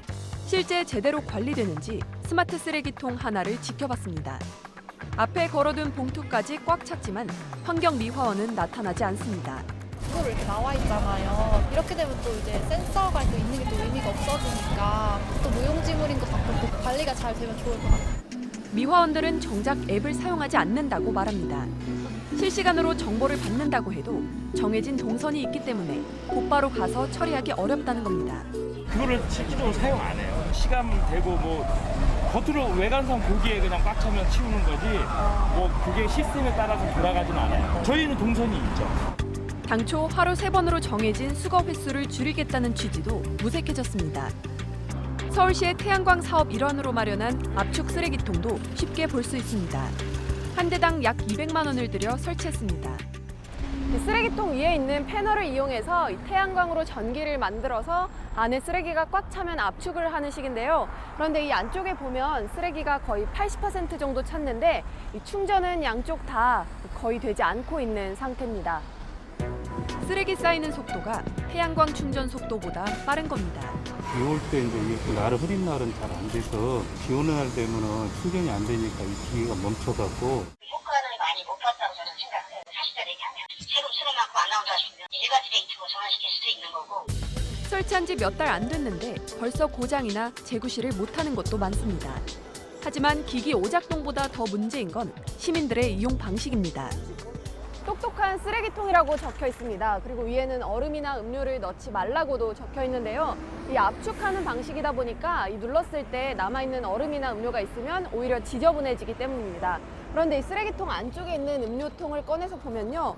이렇게 먹다 남은 커피랑 얼음이 그대로 들어 있습니다. 여기 삼각형에 뭐 과일 같은 것도 여기도 파갖다 버리고 뭐 음식 쓰레기 같은 것도 버리고 하니까 그래서 계속 물어다 보니까 국물이 아래로 그냥 줄줄줄줄 다 새는 거잖아요. 기대했던 것만큼 효과가 나지 않자 아예 사업을 접은 곳도 있습니다. 관악구는 올해부터 운영을 중단했습니다. 일반 쓰레기통하고 비해서 스마트 쓰레기통이 크게 뭐 장점이 없어가지고요. 센서를 다 철거를 했습니다. 지자체가 지향하는 스마트 시티에 맞게 이 쓰레기통도 똑똑하게 진화하고 있습니다. 이런 흐름에 발맞춘 의도는 좋았지만 잘못된 이용과 부실한 관리로 제 기능을 못하는 애물단지가 되고 있습니다. 밀착 카메라 구성합니다. 네, 뉴스룸의 2부를 시작하겠습니다. 경찰이 화성 연쇄 살인 사건의 유력 용의자를 찾았다는 소식을 일부에서 전해드렸습니다. 다른 사건으로 교도소에 복역 중인 50대 남성 이모 씨라고 저희가 전해드렸는데요. JTBC 취재 결과 이 씨는 또 다른 강력 사건을 저질렀습니다. 일부 이후에 저희가 추가로 또 확인된 내용을 전해드릴 텐데요. 1994년 처제를 성폭행한 뒤 살해하고 시신을 유기한 사건이었습니다. 이 씨는 이 사건으로 무기징역 선고를 받고 복역 중인 상태입니다. 화성 연쇄 살인 사건은 10명의 피해자를 남기고 30년 넘게 미궁에 빠져 있었죠. 영구 미제로 남을 수도 있었던 이 화성 사건이 감정 결과가 실마리가 될 수 있을지 2부에서도 자세히 전해드리겠습니다. 기동 이슈팀의 오대영 팀장과 좀 더 이야기를 나눠볼 텐데 먼저 오선민 기자가 그간 확인된 내용들을 정리했습니다. 최근 경찰이 화성 연쇄 살인 사건의 유력한 용의자를 특정해 수사 중입니다. 다른 강력 사건을 저질러 교도소에 복역 중인 50대 남성 이모 씨입니다. 국과수 감정 결과 이 씨의 DNA 정보가 화성 연쇄 살인 사건 범인의 체액 등 DNA 정보 2건과 일치하는 것으로 나타났습니다. 이 씨는 화성 연쇄 살인 사건 당시 20대로 경찰이 그동안 추정해온 용의자의 나이대와 일치합니다. 그러나 화성 연쇄 살인 사건의 용의선상엔 오르지 않았습니다. JTBC 취재 결과 이 씨는 화성 연쇄 살인이 모두 끝난 뒤인 1994년 또 다른 강력 사건을 저질렀습니다. 처제를 성폭행한 뒤 살해하고 시신을 유기한 겁니다. 이 사건으로 1995년 이 씨는 대법원에서 무기징역을 선고받았습니다. 경찰이 추적해왔던 화성 수원 지역과는 거리가 있는 곳에서 벌인 범행입니다. 이 씨는 현재까지도 수감 생활을 이어오고 있습니다. DNA 정보가 일치하는 용의자가 나온 건 범인이 검거된 8차를 제외하면 이번이 처음입니다. 1986년 첫 사건 이후 30년 넘게 이 사건은 미궁에 빠져 있었습니다. 경찰관 205만 명이 2만 명 이상을 대상으로 수사했지만 사건의 실마리를 찾지 못했습니다. 마지막 10차 사건 역시 13년 전 공소시효가 끝났습니다. 유력 용의자 이 씨가 범인으로 확인돼도 법적으로 처벌할 수는 없습니다. 하지만 경찰은 완전 범죄는 없고 공소시효와는 무관하게 주요 미제 사건도 총력을 다해 조사한다는 입장을 유지해왔습니다. 경찰은 피의자 진술과 수사 기록 등을 한 달여간 검토한 뒤 이 씨가 범인인지 결론을 내릴 계획입니다. JTBC 오선민입니다. 예, 1부에 이어 뉴스룸 2부에서도 오대영 기동 이슈 팀장이 나와 있습니다.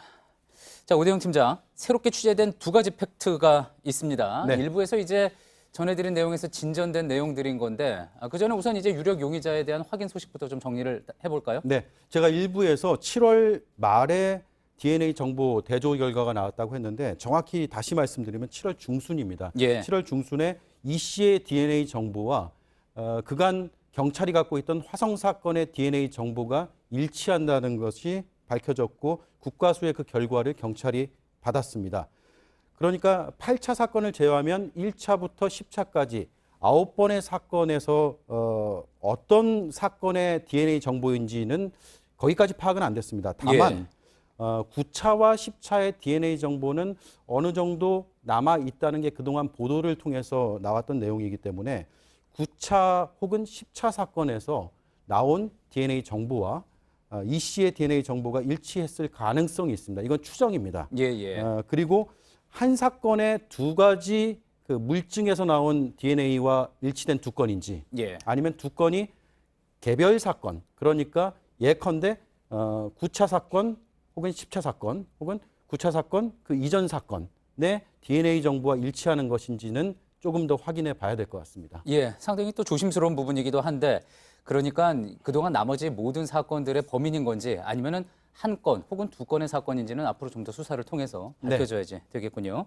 자, 그러면서 이제 이 씨가 어떤 인물인지도 취재가 많이 됐습니다. 일단 일부에서는 50대 남성 이모 씨다. 그리고 지금 강력 사건으로 복역 중이다. 이 정도를 전해드렸는데 추가로 파악된 내용이 있죠? 네, 저희가 취재한 내용인데 앞서 전해드린 것보다 상당히 진전된 내용입니다. 오선민 기자의 리포트를 보셨으면 아시겠지만 1994년에 처제 성폭행, 살인, 사체 유기 사건이 벌어집니다. 그 사건의 진범입니다. 이 사건은 화성 사건과는 별개의 사건입니다. 당시에 언론 보도 내용이 저렇게 나가고 있는데 다만 1심에서 사형, 2심에서 사형, 그런데 3심에서 파기환송됐습니다. 왜냐하면 살해의 목적성, 계획성까지는 입증이 되지 않는다라는 이유였고 1994년 사건이고 1995년에 파기환송이 됐기 때문에 그때부터 지금까지 무기수로 교도소에서 복역하고 있는 겁니다. 예, 그렇게 해서 26년간 지금 복역 중인 거군요. 25년, 약 25년 정도가 되겠습니다. 오히려 그렇기 때문에 수사망을 또 피할 수 있지 않았을까 싶기도 하고요. 게다가 또 이제 거주지도 청주이지 않았습니까? 그리고 당시의 범행 장소도 청주였고 그랬기 때문에 이제 용의선상에서 벗어난 게 아닌지 싶기도 합니다. 네, 제가 그 당시 판결문을 가지고 나왔는데 이게 글씨가 작아서 자세히 보여드릴 수는 없습니다. 다만 그 처제 강간 살해와 이를 은폐하기 위한 사체 유기 혐의에 대해서는 자세하게 대법원의 판결문이 나와 있습니다. 당시 지역이 말씀하신 대로 청주입니다. 충청북도 청주에 살고 있었고 청주에서 범행이 이루어졌습니다. 그래서 화성과는 좀 거리가 있기 때문에 용의선상에서 벗어났을 것으로 보이고 1994년 사건이고 복역했기 때문에 약 25년 정도 동안 교도소에 있었습니다. 그래서 용의선상을 또 피했을 가능성이 있습니다. 자, 그리고 이제 또 하나 확인해야 될 팩트가 하나 있는데요. 이 씨에 대한 직접 조사를 이제 진행을 한다고 했는데 혹시 어떤 이와 관련된 이야기, 자백 같은 것이 나온 게 있습니까? 일단 그 이 씨의 직접 조사가 오늘 이루어졌습니다. 정확히는 예. 오늘 오후에 교도소에서 이 씨를 조사했습니다. 직접 만나서 이야기를 들어보긴 했군요. 그렇습니다. 예. 그래서 여기까지는 사실인데 그 다음에 이 씨가 이 사건 DNA 정보에 대해서 시인을 했는지 예. 혹은 이 범행을 자백을 했는지까지는 확인이 안 되고 있습니다. 예. 그러니까 DNA 일치 결과가 7월 중순에 나왔고 오늘 직접 조사가 이루어졌으니까 한 2달 정도의 시간 차를 두고 예. 직접 조사를 한 셈입니다. 근데 혹시 자백을 했다고 하더라도 처벌은 쉽지 않은 상황이지 네. 않습니까? 공소시효 문제 때문에 그런데 공소시효가 당시 사건 그 10차 사건 때까지 15년이었습니다. 그러니까 2006년에 모두 마무리가 됐습니다. 마무리라는 표현은 좀 그렇고 공소시효가 만료가 됐습니다. 예. 그래서 처벌은 어려운데 이게 워낙 국민적인 관심사이고 또 지금도 관심이고 이게 영화로도 만들어지고 많은 분들이 안타까워하고 예. 두려움도 느끼지 않았습니까? 그래서 미제 사건을 공소시효는 끝났지만 언젠가는 반드시 밝혀낸다. 예. 그리고 영원한 완전 범죄는 없다라는 점을 입증하기 위해서라도 이번 수사가 잘 되기를 바라는 마음을 많은 분들이 가지고 계실 것 같습니다. 예. 자, 그리고 거듭 말씀을 드리지만 일단 직접 조사를 통해서 아직은 이제 용의자 단계이기 때문에 좀 더 수사가 필요한 대목이기는 합니다. 이 씨가 정말 범인인지 아닌지에 대해서는 이것을 밝혀내기 위해서 이제 경찰이 계속 수사를 진행할 텐데 앞으로 어떻게 진행이 될 것 같습니까? 네, 경찰 관계자는 한 달여 시간이 더 필요할 것 같다고 얘기했습니다. 그러니까 11월쯤 돼서야 이 씨가 특정 화성 사건의 용의자이냐 범인이냐를 예. 결정짓는 그런 순간이 그쯤 될 것으로 보이는데 오늘 경찰이 조금 더 이제 속도를 내는 모습을 보이고 있기 때문에 좀 앞당겨질 수는 있습니다. 예. 당사자 직접 조사 오늘 했고 추가 조사도 가능성이 있습니다. 그리고 그동안 확보했던 물적 증거들 이런 것들을 분석하는 기간 그리고 이 사건을 오랫동안 수사했던 수사팀 관계자들의 면담 등도 진행될 것으로 보입니다. 예. 모쪼록 진실이 밝혀질 수 있기를 바라는 마음입니다. 잘 들었습니다. 기동 이슈팀 오대영 팀장이었습니다.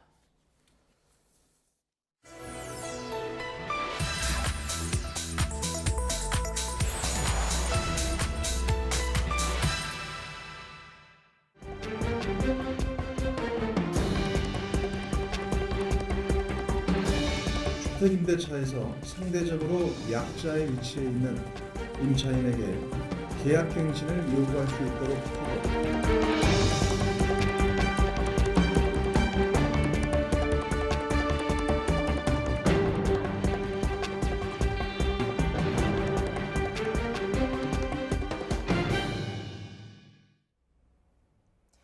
팩트체크 이가혁 기자와 함께합니다. 정부와 민주당이 전월세 계약갱신 청구권, 그러니까 세입자가 집계약이 끝날 때쯤 계약을 연장해달라고 요구할 수 있는 권리를 법으로 보장하기로 했습니다. 세입자의 주거 안정권을 보장하는 조치라며 환영하는 목소리도 있는가 하면 온라인에선 방금 보신 것처럼 공산주의 국가냐, 국면 전환하려고 뜬금없이 내놓은 거 아니냐 이런 비판까지 나옵니다. 따져보겠습니다. 이 기자, 네. 일단 이거 갑자기 나온 겁니까? 그렇지 않습니다. 이번 20대 국회 초반인 2016년부터 주택임대차보호법 개정안이 총 41건이 발의됐습니다. 네. 이 가운데 12건에서 이 전월세 계약갱신 청구권 내용이 들어 있습니다. 또 문재인 대통령의 대선 공약이기도 했습니다. 네. 과거로 거슬러 올라가면 과거 정치권에서는 주로 민주당 계열이나 또 진보정당에서 이야기가 많이 나왔지만 보수 정당에서도 발의가 된 적이 있습니다. 네. 2011년에 당시 자유선진당 박선영 의원 발의안을 보면 이 계약 기간도 2년이 아니라 3년 단위로 하고 계약갱신 청구권을 인정하자는 그런 내용이 나옵니다. 시민사회단체에서는 더 오래전부터 목소리가 나왔습니다. 1990년에 YMCA가 이 세입자 권리 증진 차원에서 계약갱신 청구권 도입을 주장하기도 했습니다. 오늘 갑자기 나온 내용이 아닙니다. 네, 그럼 뭐 집주인 권리는 어떻게 되는 거냐? 계약 끝난 뒤에 내가 내 집 들어가서 살고 싶어도 세입자가 계약 갱신하자고 하면 나가야 된다는 거 아니냐 이런 의견도 있는데 실제로 어떻습니까? 아닙니다. 무조건 네. 따라야 하는 것이 아닙니다. 네. 이 세입자의 권리를 어느 수준까지 인정할지는 아직 구체적으로 정해지진 않았습니다. 여러 세부 사항이 정해질 예정입니다. 그런데 그 방향을 가늠해 볼 수 있는 게 현재 국회에 발의된 안들인데 이번 20대 국회에 발의된 12건을 모두 분석을 해보니까 네. 11건에서 이 세입자의 갱신 요구를 집주인이 거절할 수 있는 경우를 정해 놓았습니다. 예를 들면 이런 겁니다. 세입자가 집을 심하게 망가뜨리거나 또 몇 달 이상 임대료를 연체했을 때 같이 세입자의 책임이 있을 경우가 있고요. 또 집주인이 집을 재건축하려고 이게 무너뜨려야 될 때가 있고요. 또는 본인이나 가족이 자기 집에 다시 세를 줬던 집에 들어가서 살아야 되는 경우, 이럴 때, 그래서 더 이상 집을 빌려줄 수가 없을 때 거절할 수 있도록 하는 겁니다. 이런 세부사항이 정해질 예정이기 때문에 무조건 세입자 권리대로 집주인이 따르게 되는 법이다, 이렇게 보는 것은 무리입니다. 예, 그럼 집주인 입장에서는 아무리 그렇다 하더라도 내 재산인데 내 맘대로 못하는 거 아니냐, 이런 이야기 나올 것 같은데요. 이렇게 입장에 부딪히다 보니 위헌 논란도 따라올 것 같은데 어떻습니까? 네, 뭐 이 이슈를 계속 보면요, 따라오는 논란이 있습니다. 세입자의 안정적인 주거 보장과 권리 강화, 또 집주인의 사유재산권 보장이나 또 계약의 자유, 이 두 측면이 계속 논쟁거리였습니다. 다만 헌법 제34조를 보면요, 모든 국민은 인간다운 생활을 할 권리를 가진다. 또 국가는 사회보장, 사회복지의 증진에 노력할 의무를 진다. 이렇게 나와 있습니다. 뭐 자영업 하시는 분들은 잘 아시겠지만 우리 법은요, 이미 상가 건물의 경우에는 세입자의 계약 갱신 청구권을 인정하고 있습니다. 2014년에 헌법재판소가 이게 합헌인지를 판단하기도 했는데, 이때 방금 말씀드린 이 헌법 제34조를 언급하면서 주택의 경우에는 좀 더 세입자 보호가 인정되어야 한다, 이렇게 밝힌 바 있습니다. 또 아까 뭐 사회주의 같은 법이다, 뭐 이렇게 그런 논쟁도 있었는데, 정부가 나서서 세입자의 주거 안정권을 적극적으로 보호하는 사례는 다른 자본주의 나라에도 많습니다. 미국, 영국, 프랑스 등 해외에서도 이렇게 집을 빌려서 사는 사람들을 보호하고 있습니다. 계약 기간이 끝났다고 해서 집주인 마음대로 할 수가 없습니다. 2004년도 제17대 국회에서 처음 논의가 시작된 이후에 지금까지 여야가 한 번도 이 이슈에 대해서 합의를 이루지 못했습니다. 특히 이번 20대 국회에서도 뭐 신중하게 다루자, 이 정도의 논의 이외에는 진전이 없었는데 오늘 다시 수면 위로 올라오게 된 겁니다. 예, 뭐 앞으로 어떻게 좀 세밀하게 협의를 해서 이게 어떤 방향으로 흘러갈지도 지켜봐야겠습니다. 이가혁 기자였습니다.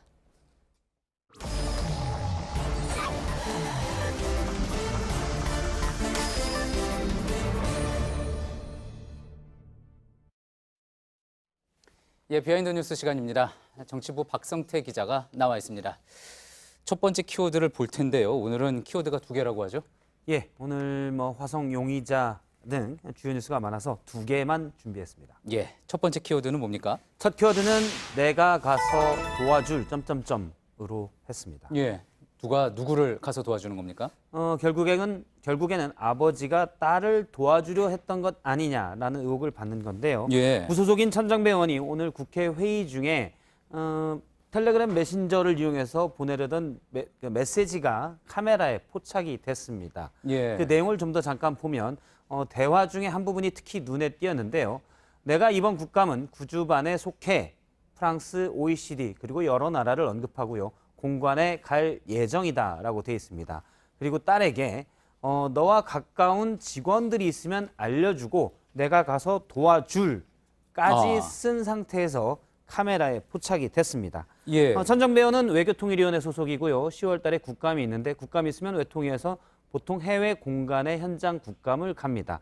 근데 천 의원의 딸이 외교관입니다. 예. 그래서 문맥상으로 보면 혹시 해외 공간에 본인이 국감을 가는 해외 공간에 딸과 가까운 직원이 있으면 내가 도와줄 수 있는 게 뭐 있는지 뒤에를 혹시 해석하다 보면 이렇게 추정이 될 수 있습니다. 예, 요즘 이제 국회가 본격적으로 열리면서 어제에 이어서 국회의원들 이제 전화 보는 모습들이 이제 계속 포착이 되는 것 같습니다. 예. 그러니까 문맥상으로 외교관인 딸과 가까운 직원을 도와주겠다, 뭐 이렇게 해석이 된다는 거죠. 그렇습니다. 대화의 앞뒤 부분 맥락을 살펴보면 그렇게 추정이 됩니다. 즉 해당 공관장에게 누가 일을 좀 잘한다더라, 뭐 이렇게 얘기를 하면 도와줄 수 있는 것 아니냐, 이런 식으로 해석이 되는 부분입니다. 예. 그래서 제가 천 의원에게 직접 다 쓰지 못하고 포착됐었는데 나중 그 맥락이 뭐냐라고 물었습니다. 그러자 예. 천정배 의원이 공관장이 아닌 직원들의 고충 등 생생한 얘기를 들으려고 가까운 직원이 있으면 소개해달라고 썼던 문자였다라고 얘기를 했습니다. 즉 사적으로 직원을 도와주려고 한 것이 아니라 공적으로 고위직이 아닌 외교관 전반의 얘기를 들을 수 있는, 그래서 그 직원의 얘기를 듣고 직원들을 도와줄 수 있는 방안을 마련하려고 문자를 쓰다가 중간에 포착됐다는 것이 천 의원의 주장입니다. 예. 하지만 문맥을 보면 내가 가서 도와줄 이렇게 되기 때문에 해당 직원을 직접 도와주는 것으로 돼 있어서 천 의원은 혹시 가까운 직원 소개해주면 나도 도움을 받을 수 있는 이런 맥락도 소개를 했는데요. 그런 부분으로는 맥락으로는 잘 이해가 되지 않습니다. 그래서 예. 천 의원에게 완성된 문자가 있으면 실제 전송된 문자가 있으면 보내달라고 했는데 사적인 대화라며 거절했습니다. 예, 결국은 이 부분은 시청자들이 판단해야 할 영역인 것 같습니다. 예. 두 번째 키워드 볼까요? 두 번째 키워드는 덕과 의욕으로 잡았습니다. 예, 어떻게 연결은 안 되는데 어떤 내용입니까? 오늘 청와대 국가안보실 김현종 2차장이 트윗을 하나 올렸는데요. 외교안보 라인 간의 이견에 대한 우려들이 있는데 제 덕이 부족했던 것 같습니다. 라고 쓰고요. 국제정세에서 최선의 정책을 수립하려고 의욕이 앞서다 보니 마음의 여유가 없었다. 이렇게 썼습니다. 예. 그러면서 자신을 낮추고 또 열심히 살겠다고 했는데요. 얼마 전 강경화 외교부 장관이 국회에서 지난 4월 김현종 2차장과 언쟁이 있었다는 사실에 대해서 의원의 질의에 대해서 부인하지 않았습니다. 이 때문에 그간 수면 밑에서만 얘기됐던 강경화 장관과 김현종 차장의 불화설이 수면 위로 올라가는 것 아니냐라는 얘기들이 있었는데요. 일단 어제 청와대에서는 이견이 있는 정도지만 협의와 논의가 활발하다. 그리고 갈등설은 사실이 아니다. 갈등이 심하지 않다라고 말을 한 바 있습니다. 예. 이에 이어서 김현종 차장이 직접 자세를 낮춰서 본인이 덕이 부족해서 그렇다라고 얘기를 한 겁니다. 예. 자, 소셜미디어를 통해서 김현종 차장이 저렇게 의견을 낸 것 이례적인 모습인 것 같은데 혹시 예. 강경화 장관이 또 이와 관련해서 따로 반응을 낸 게 있습니까? 일단 오늘 외교부 출입기자들이 외교부에 혹시 이에 대한 강경화 장관의 반응이 있는지 많이 물었습니다. 그런데 따로 답을 내놓지는 않았고요. 예. 다만 이전 갈등설부터 모든 것들이 사실 지금 하나도 중요한 것들이 아니다라는 분위기로 얘기를 했습니다. 이젠 별로 중요한 것들이 아니다라는 얘기입니다. 알겠습니다. 잘 들었습니다. 비하인드 뉴스 박성태 기자였습니다. 밤사이 북쪽에 찬 공기가 내려와 내일 아침은 오늘보다 쌀쌀하겠습니다. 서울의 최저기온이 13도, 경기와 충남에서는 10도 밑으로 떨어지는 곳도 있겠습니다. 낮과 밤의 기온차가 커서 건강에 유의하셔야겠습니다. 예, 오늘 뉴스가 끝난 뒤에는 소셜 라이브가 있습니다. 월간 밀착 코너를 전해드릴 텐데요. 이선화 기자와 윤재영 기자가 전해드립니다. 저희가 준비한 소식은 여기까지입니다. 시청해주신 여러분 고맙습니다.